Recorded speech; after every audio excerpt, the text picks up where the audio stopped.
नमस्ते माझ्या सेविका मदतनीस भगिनींनो, मी वसीमाताई तुमच्यासाठी नवीन घडामोडी घेऊन येत असते. पण आज खूप एक आनंदाची बातमी आहे आपल्यासाठी की आपली सगळी रजिस्टर बंद झालेले. ऐकलं असेल सगळ्यांनी. आणि काही ग्रुपमध्ये GR आले असतील, मेसेज आले असतील, सगळं काही. पण अहो थांबा, सबस्क्राईब तर करा नवीन आलेल्या भगिनींनो. फक्त माहिती ऐकताव का हो? एवढी मेहनत करते तुमच्यासाठी, व्हिडिओ बनवते, तर जरा सबस्क्राईब करून व्हिडिओ आवडल्यास शेअर करत जा आपल्या भगिनींना. तर माझ्या भगिनींनो, तुम्हाला आज मी खास रजिस्टरविषयी माहिती देण्यासाठी हा व्हिडिओ बनवला आहे. व्हिडिओ पूर्णपणे शेवटपर्यंत बघा. आवडल्यास लाईक, कमेंट, शेअर करा. नाही आवडल्यास ते पण स्पष्ट कळवा, म्हणजे माझी सुधारणा करेन. त्याच्यात काय आहे? तुम्हाला आणि मला तेवढीच माहिती आहे. फक्त मी पुढं होते 2 शब्द बोलण्यासाठी, तुमचा आत्मविश्वास वाढवण्यासाठी. कारण माझाही कुणीतरी वाढवला. ज्याला जे मिळतं ना तेच वाटतं. समजलं का? याच्यावरून विचार करा की कोण काय वाटतं आहे सध्या, कोण काय बोलतं आहे, कारण त्याला तेच भेटलेलं आहे. बरोबर ना? तर तायांनो, मला रजिस्टरविषयी असं बोलायचं होतं की ऑफिसकडून ऑर्डर आल्या होत्या की रजिस्टर खरेदी करा. तर किती जणांनी रजिस्टर खरेदी केली आधी? तर ते आता जर रजिस्टर बंद झाली तर ते खरेदी केलेले रजिस्टर करायची काय? नुकसान तर आपलं झालं का नाही? मग बंद करायच्या होती तर विकलीच कशाला ह्यांनी आपल्याला? हा माझा प्रश्न आहे. आम्ही बेलापूरला रजिस्टराविषयीच एक मोर्चा घेऊन गेलेलो होतो. आणि तिथं आम्ही तेव्हा आपले आयुक्तालयात आयुक्त कैलास पगारे सर होते. तर त्यांच्याशी वार्ता करताना रजिस्टरविषयी मीच बोलली होती की सर, कोणते नेमके रजिस्टर ठेवायचे आणि कोणते बंद झाले? तर त्यांनी बोलले की तुम्ही किती रजिस्टर घेता? तर मी त्यांना सांगितलं आम्हाला 14-15 रजिस्टराची लिस्ट आली खरेदी करा म्हणून, आणि तिच्या वेंडरचा नंबर पण आला. तर म्हणले काय गरज नाही रजिस्टर करायची, कारण कुठं ऑफिसवाल्याने काय चाल केली होती, त्या रजिस्टरवर जे प्रिंट असतं ना ते छापून अशीच रजिस्टर तयार करून विकायला सुरुवात केलेली असते. साड्या विकतात, रजिस्टर विकतात, जे मिळेल ते विकतात आणि आपल्या येड्या भोळ्या भावळ्या भगिनी खरेदी करतात. प्रश्न विचारत नाही कधी. साडी कितीची होती हो पोषण ट्रॅकरची, आणि तुम्ही किती भरल्या? तुमच्याच मनाला प्रश्न करा. मी तर विचारलं आणि मी तेवढेच पैसे भरले, बिल दाखवा म्हणलं. तशी हिंमत करायला पाहिजे. कारण काय नाही, CDPO पण नोकरी करतात, मुख्य सेविका पण नोकरी, आपण तन मानधनी आहेत. आपल्याला जबरदस्ती करू शकत नाही. ती मानाने धन देऊन काम करून घ्यायचं आहे त्यांना. म्हणून ती रजिस्टर, मग आम्ही म्हणलं सर अशी लिस्ट दाखवली आम्ही त्यांना. तर ते बोलले काय गरज नाही एवढी रजिस्टर ठेवायची, त्याला कमीत कमी 1 वर्ष झालं. त्याच्यानंतर एवढ्या झपाट्याने रजिस्टरही विकली ऑफिसवाल्यांनी. आणि त्यांना कधीतरी शक्यतो माहिती असेल रजिस्टर बंद होणार आहेत. मग त्या ऑफिसमध्ये जेवढा साठा साठवलेला तेवढा रिकामा केला त्या बायांनी एकूण. आणि आमच्या अंगणवाडीत आता रजिस्टर पडले, ती करायची काय? तर तायांनो, हा माझा तुम्हाला एक वैयक्तिक सल्ला आहे की जर मोबाईल हरवला, पाण्यात पडला, मोबाईलचं सॉफ्टवेअर उडालं, ते पोषण ट्रॅकरच बंद झालं, टेक्निकल वस्तू आहेत बघा, काही पण होऊ शकतो. बरोबर आहे का नाही? आपल्याकडे गॅस संपला आणि लाईटीवरचं चूल असते, ती जरी असली तरी गावी बघा एक बाहेर चूल करून ठेवतात. आपण कशाची?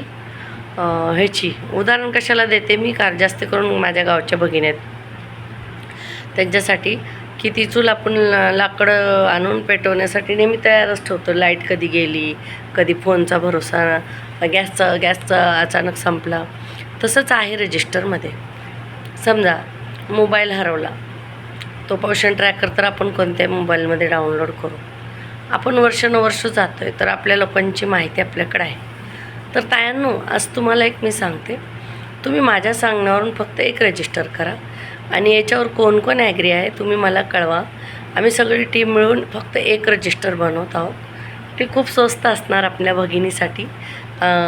मी PDF पाठवेन ते बनवून, आणि तुम्ही फक्त त्याचं झेरॉक्स काढून स्वतःसाठी ठेवायचं आहे. तर ते रजिस्टर असं असणार की त्या रजिस्टरमध्ये 14 रजिस्टर एकत्रच असणार, आणि ते 2 ते 3 पानांचंच रजिस्टर असणार आपल्यासाठी. कारण ते जे कुटुंब आहे आपल्याकडे, 1 नंबर कुटुंबापासून 150-200 कुटुंब असतात आपल्याकडे.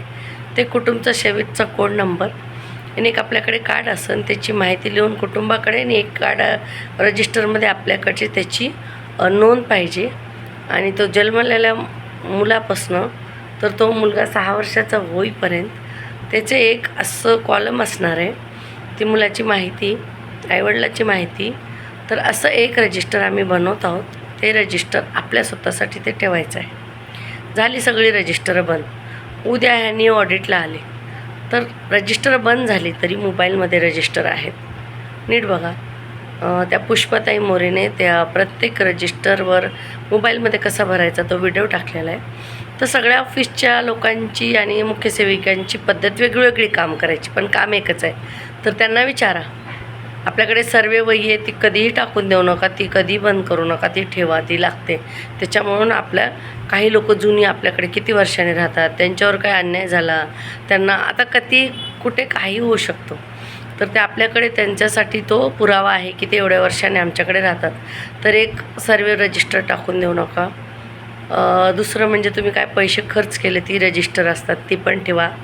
कारण यांना कधी पण काय पण किडे निघतात सरकारला, कधी पण काय पण मागवतात.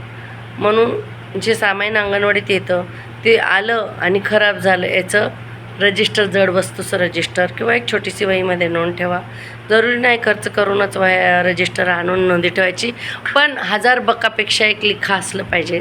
तर त्यानं रजिस्टर बंद झाले, ठीक आहे, आनंदाची गोष्ट आहे. 14 रजिस्टर लिहावायला लागत नाही, पण काही बेसिक रजिस्टर जी आपल्याकडे आहेत आणि थोडी मुलांची नोंद आपल्याकडे राहिलीच पाहिजे.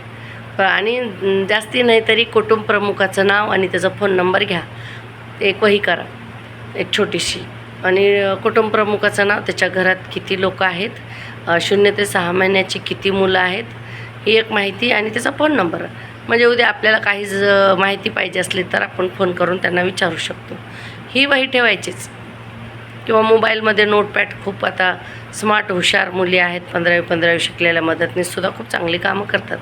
तर त्यांना सांगायचं की नोंद ठेव बाबा 100-150 घरांची. तर असं ठेवा. सगळंच त्या मोबाईलच्या भरोश्याचं राहू नका. ते मोबाईलचं कसं आहे सांगू तुम्हाला, आईजीच्या जीवावर बाईजी, गेलं की संपलं, मग मोबाईल गेला की सगळंच गेलं. म्हणून काही नोंदी पाहिजे आपल्याकडे, त्यानं ते ठेवा. आणि आता सध्या एक मॅसेज व्हायरल होत आहे, माझ्या ग्रुपमध्ये आला की आम्ही पोषण ट्रॅकरकडून बोलतो आहे, असं अंगणवाडी सेविका मदतनीसची नावंसहित फोन येतात आणि ते पालकांनासुद्धा फोन करतात आणि काही माहिती मागतात आणि अकाउंटमधून पैसे जातात. तर आपल्या पालकांनासुद्धा सतर्क करा, तुम्ही स्वतः सतर्क व्हा. माहिती कुणाला द्यायची नाही. ऑफिसमधून काय कॉल करायला मुख्य सेवक एवढ्या रिकाम्या बसल्या नाहीत. आपल्या मुख्य सेविकेचा आपल्याकडे नंबर सेव्ह केलेला असतो, त्यांना विचारायचं. काही फोन आला कुठलाही तरी, त्याच्याशिवाय पुढे काही OTP देणं, पिन नंबर देणं, काही डॉक्युमेंट्स आपण देणे, असं काही करू नका. खूप फ्रॉड ऑनलाईन पैसे चोरीला जात आहेत लोकांचे म्हणा, सेविका मदतनीसचे म्हणा. आपला डेटा हॅक करतात, कधी पण ते हॅकर असतात आणि ते लोक अशी कामं करतात. म्हणून थोडं सावध राहता आहे. आणि तुम्हाला जे सांगितलं रजिस्टरविषयी, मी रजिस्टर किती बंद झाले, मुख्य सेविकांना प्रश्न करा, तिच्याकडून लिहून घ्या की किती रजिस्टर करायचे आहेत, किती बंद झाले. माझ्या माहितीप्रमाणे VHSND एक रजिस्टर ठेवायचं आहे. आता जो सध्या मॅसेज आला आहे ग्रुपला, त्या मॅसेजवरून सांगते. अजून आमची युनियनची बॉडीची मिटिंग झाली नाही आणि डिटेल माहिती मला भेटली नाही. आता मिटिंग आहे, त्याच्यामध्ये पूर्ण माहिती भेटेल. तर अशी माहिती आपल्याला भेटली की मी तुम्हाला लगेच व्हिडिओच्या माध्यमातून कळवणार आहे. पण ते आता पश्चाताप करत बसू नका, बाई आम्ही रजिस्टर खरेदी केली ना आता बंद झालं.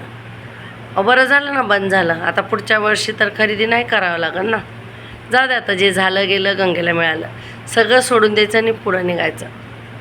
हे बघा, कधी भविष्यकाळात आपल्याला विचार करायचा नाही जास्त. कधी भूतकाळात अडकून बसायचं नाही. भूतकाळाचा अर्थ भूत होतो, तो भूत धरूनच ठेवतो, आपल्याला सोडत नाही. वर्तमान काळात जगायचं. जे सध्या आहे ते माझं आहे, मी करणार आणि मी ह्याला पुढे ठाम कंटिन्यू ठेवीन. भविष्यकाळात काय होईल ते आपल्याला सांगताच येत नाही. कारण आपले जे भारताचे सत्तेत बसलेले लोक आहेत ते भारताला स्वर्ग करणार आहेत. कदाचित आपल्याला स्वर्गवासीसुद्धा करू शकतील हो. तसं तर आपण काय मरणार नाही लवकर. आपले पण शाप लागतात आपल्यावर जो अन्याय होतो त्यांना. म्हणून मस्त मी बघा एन्जॉय करते, सुट्टी घालवते, मजा करते. मागच्या व्हिडिओमध्ये बोललेलंच आहे, म्हणून 10 वेळेस नको. पण रजिस्टरविषयी थोडं सतर्क करा. एक रजिस्टर आपल्यासाठी स्वतःची पर्सनल नोंद म्हणून ठेवा. ते रजिस्टर आपल्याकडे राहिलंच पाहिजे. नाहीतर रजिस्टर बंद झाली म्हणून सगळी रजिस्टर उचलून कुठेतरी रद्दीत घालू नका. तसं तर माझ्या भगिनी करणार नाहीत, तरी पण जोश असतो ना, भरू दे त्या फेकून रजिस्टर, असं काही करू नका. कधी पण जुनी मडी उकरायला सरकार आधी पुढं असतं, माहिती का. आता ताजं झालेलं एवढं त्यांना नसतं. ते बाहेरगावी किती लोक पैसे घेऊन पळाले, किती लोक घपले करतात, मंत्री नेता, ते नाही पळालं त्यांना. पण गोरगरिबांनी 10,000 लोन घेऊन नाही भरलं, त्याच्या मागे लागणार. एखाद्याने हेल्मेट नाही घातलं, त्याच्या मागे लागणार. रस्तेच क्रॉस केले, असंच झालं, तसं अमकं झालं, ढमकं झालं. मोठ्या लोकांना लक्ष द्यायला त्यांना वेळ नाही. तर तायांनो, सुट्टी एन्जॉय करा. आणि रजिस्टरविषयी माझ्याकडे तुम्हाला एवढीच माहिती आहे की उगाच आत्ताच सगळी रजिस्टर बंद करू नका. आपापल्या ऑफिसकडून लेखी येऊ द्या, मॅडमकडून लेखी घ्या, मुख्य सेविकेकडून, CDPOकडून लेखी घ्या, किती रजिस्टर ठरवायची, किती बंद ठेवायचं, आणि मग पुढचा निर्णय घ्या. कारण प्रत्येकाच्या वेगवेगळ्या प्रकल्पात प्रत्येकाला वेगवेगळे त्रास आहेत. कुठे काय मुख्य सेविकाची खूप दादागिरी चालते, तर कुठं आमच्यासारख्या लोकांची दादागिरी चालते. बरोबर आहे का नाही. हम चोरी नाही करते, हम सीधा डकेती करते. आमने सामने चोरी नाही करायची, ती गपचूप केली जाते. डकेती करायची डाकवांसारखी, तसे आम्ही करतो, घाबरत नाही. तुम्ही पण घाबरू नका, काय होत नाही. पण थोडी भीती वाटते. एक तर असतं भीती, आणि दुसरा आदर असतो. आपल्या मुख्य सेविका आहेत, ऑफिसर आहेत, पण त्यांनी जर आदर नाही केला, उधार घ्यायची पाळी आली सगळ्याकडून, पगार नाही वेळेवर, तर आपण पण त्यांचा आधार सोडून द्यायचा. आधार कार्ड काढल्याशिवाय यात काय होत नाही. मग ह्यांचं किती वेळा आधार करायचा करायचं का. व्यवस्थित बोला, समजावून बोला. जर घाबरायला होत असेल आणि जास्तीच घाबरायचं झालं तर 3 दिवसाची सुट्टी टाकायची, मार्ग तोपर्यंत निघतो. बघा, मोठे सरकारी लोक आता जनगणनेची कामं सगळ्या शिक्षकांना दिलेत नाही, लगेच सुट्ट्या घेतल्या त्यांनी, आणि आमच्या डोक्यावर ते टाकलं. बरोबर आहे का नाही. तर असं आहे. तर मी त्यांना म्हणून तुम्हाला हे सूचना देते, मार्गदर्शन केलं तुम्हाला रजिस्टरविषयी. तर स्वतःच्या ऑफिसमध्ये काय निर्णय घेत आहे, स्वतः तुम्ही काय चाललं आहे ते बघूनच करा तुम्ही, बरं का. तर असं कुणाचे ऐकून काही करू नका. नाही तर रजिस्टर बंद झाली, आता एक रजिस्टर लिहू नका, आणि माझं ऐका आणि तुझं ऐका, आणि ऑनलाईन मिटिंगा घ्या, आणि सभा घ्या, आणि बहिष्कार टाका. तिथं काय आहे ना, ज्याचं जळतं आहे त्यालाच कळतं आहे. इथं मी व्हिडिओमध्ये मस्त बोलेन तुम्हाला, असं करा तसं करा. तिथे प्रत्यक्षात काय करायचं ते तुम्हाला माहिती आहे. बरोबर आहे का नाही. जेव्हा आपल्यासमोर शत्रू, म्हणजे शत्रू तसे नाही, मैदानातले नाही, शत्रूची संख्या जास्त असते ना त्यानं, तिथं शांत राहायचं, शांततेने मार्ग काढायचा. आणि मुंग्याची संख्या जास्त वाढली की नागालासुद्धा सोडत नसतं. तर आपल्याबरोबर किती आहेत. मी उभा राहिली तर माझ्या अंगणवाडी भगिनी माझ्याबरोबर किती होतात, येतात, उभं राहतात. चला रजिस्टर बंद झालेत, मॅडमला बोलू, आजपासून आपण रजिस्टर लिहिणार नाही. एखादीने हिंमत करून पुढे उभा राहिली तर पाठीमागं बघा तुम्ही किती जण आहेत. 4 इकडून गायब होतात, 4 तिकडून गायब, आणि मी एकटीच असते. मग असल्या जागी काही पुढाकार घ्यायचा नाही. सगळ्याचंच होतं आहे ना, मग होऊ द्या माझंच. जोपर्यंत 50 महिला सोबत येत नाहीत तोपर्यंत कोणत्याही याच्यावर आवाज उचलू नका. आणि पर्सनली वैयक्तिक तुम्हाला त्रास दिला तर वैयक्तिक कानाखाली वाजवायला पण विसरू नका. कोणाच्या बापाला घाबरायचं नाही, कोणाचं खात नाही. मुख्य सेविकांनी कामाविषयी बोलावं. वैयक्तिक बोलल्या तर तिला वैयक्तिक चांगला धडा शिकवा. मी शिकवत असते ना, मला अनुभव आहे, आणि तुम्हाला पण सांगते, कुणाच्या बापाला घाबरायचं नाही. कुणी हात उगारायच्या आधी त्याच्या कानाखाली आवाज आली पाहिजे, काडकन. त्यालाच म्हणतात महाराष्ट्राची रणरागिणी. हे काय, इकडचा गाल चापट मारली तर तिकडचा द्यायचा. गांधीजीचा जमाना नाही, गांधीजीचा जमाना राहिलेला नाही. लोक खूप लबाड आहेत. हो तू पुढं जा, आम्ही येतो, हो खूप चांगलं बोलते तू, हो चुकलं करता, अशी मला पण खूप चढवायची. पण मी म्हणले मी जाणार पुढं, पण तू बाजूला तरी चल, माझ्या बाजूला तरी ये, चल म्हणलं तू. मग मी येते. ते मी बोलते ना, 1 कदम तुम बढ़ाओ फ्रेंड्स, 1000 कदम बनाने को हम साथ में खडे. तर बरोबर या, विसरू नका. एकत्रीकरण, एकटी कुठंही जावायचं नाही कोणाविषयी. जे सगळ्यांचं होईल ते माझं होईल. मग सगळ्यांनी सोबत आल्यात तरच पुढाकार घ्या. 50 तरी पाहिजे सोबत.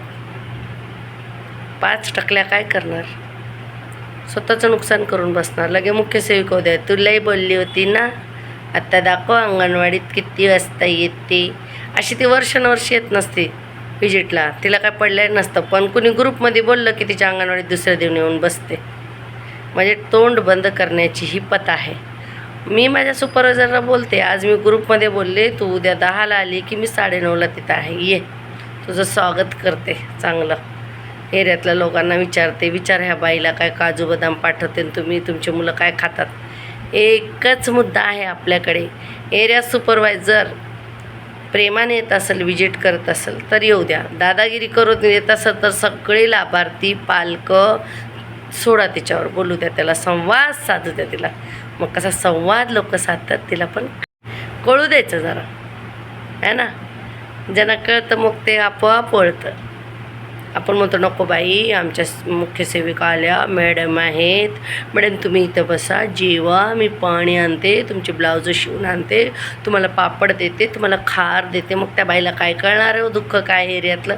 जाना घेऊन तिला सर्वे करायला. माहिती का तुम्हाला, मुख्य सेविकाला महिन्यातून 5 घरभेटी एका अंगणवाडीला करायच्यात एरियात जाऊन. तिला विचारा जॉब प्रोफाईल, नाहीतर म्हणा मग माझी साथ दे, सरकारची देऊ नको, तुला चमचागिरीचे पगार चालू आहे, मला मेहनतीचं मानधन आहे. बोला खडकावून, मी बोलते, घाबरायचं नाही. तर रजिस्टरविषयी काय निर्णय घ्यायचा तुम्हाला सांगितलं मी. रजिस्टर सगळी बनवायची का नाही बनवायची हे तुमच्यावर आहे. तुम्ही जर खरेदी सगळी रजिस्टर केल्यात तर त्याचं काय करायचं आहे.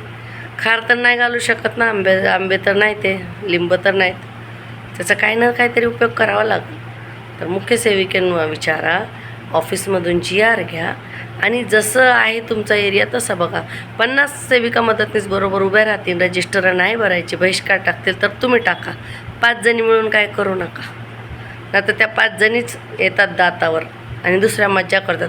हो मॅडम मी तर नव्हते बघा, तीच आली तीच गेली, आणि आग लावणारी तूच होतीस ना, मग जा पुढं, ती चांगली बोलते, तुझ्यामध्ये हिंमत आहे. मला अशा लय चढवायच्या आधी आणि मी खूप भांडणं केली अशी, पण आता नाही भांडत. मरायचं तर एकत्र मरू, चला म्हणते, सगळ्यात चला माझ्याबरोबर.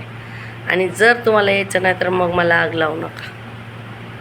आग लावणाऱ्या बायांचं ऐकून नका, ती कुणाचीच नसते आग.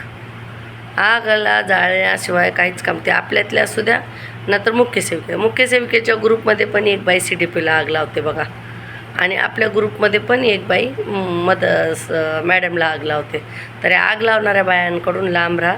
तिला म्हणावं निघितून आग लावे, तुला काय भेटतं, तुला मॅडमकडून सवलत भेटते, सुट्ट्या भेटते, आणि तू मॅडमची कामं करून देते म्हणून चमचागिरी करू नको, चल निघितून म्हणायचं. तिला आधी हाकलून लावा. अहो आपल्यातलीच ओळखायचं कोण गद्दार आहे, आणि मग आपल्याला पत्ता काढायचा तिचा आणि तिला बरोबर करायचं, सगळी कामं व्यवस्थित होतात. आपल्यातच एकी नसेल तर काय होणार नाही. आणि आज अभिमानाने मला सांगायचं, जेव्हा अंगणवाडी सेविका मदतनीस पुढे जातात खूप आनंद होतो. माझी मैत्रीण अपर्णाताई शहापूरची, ती आमची युनियन संघटनेची उपाध्यक्ष आहे आणि त्यांचं पॅनल दणदणीत जिंकलेलं आहे. तर अपर्णाताईला आपल्याकडून खूप खूप शुभेच्छा. अपर्णाताई व्हिडिओ बघते माझा आणि सगळ्यांना पाठवते. तर अशा काहीतरी कारागिरी करावं, असं काहीतरी काम करा, 2 पैसे कमवा, काहीतरी मिळवून घ्या. हे मॅडम असं बोलली, मास्टरवर असं बोलले, तसं बोलले, दिवसभर तेच गाणं करत बसू नका, ते काय फायदा नाही त्याचा.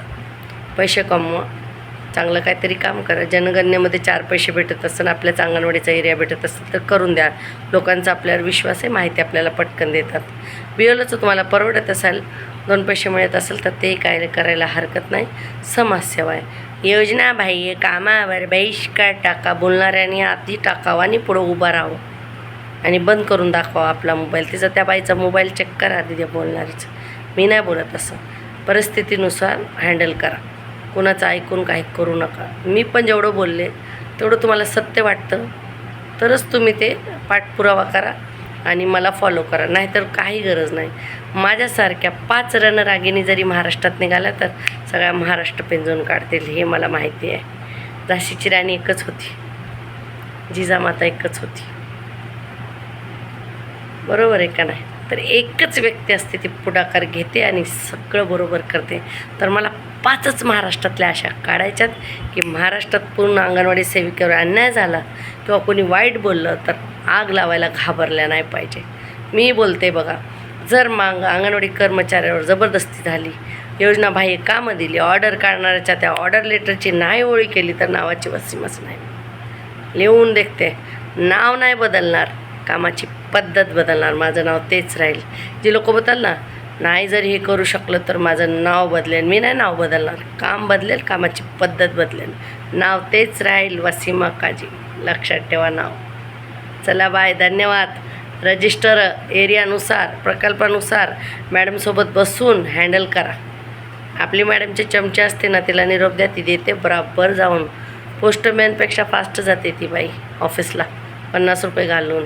आणि इकडं आपली मिटिंग असली, आपल्याला सल्ला दे म्हणलं की नाही माझ्याकडे वेळ नाही, आणि मॅडमचा चहा घेऊन जाते, मॅडमला ब्लाऊज शिवून देते, मॅडमची परकरं घेऊन जाते, मॅडमच्या भाज्या घेऊन जाते, मॅडमच्या घरी जाऊन भांडी पण कर बाई, पण आम्हाला त्रास देऊ नको. झालं. धन्यवाद. चला बाय बाय.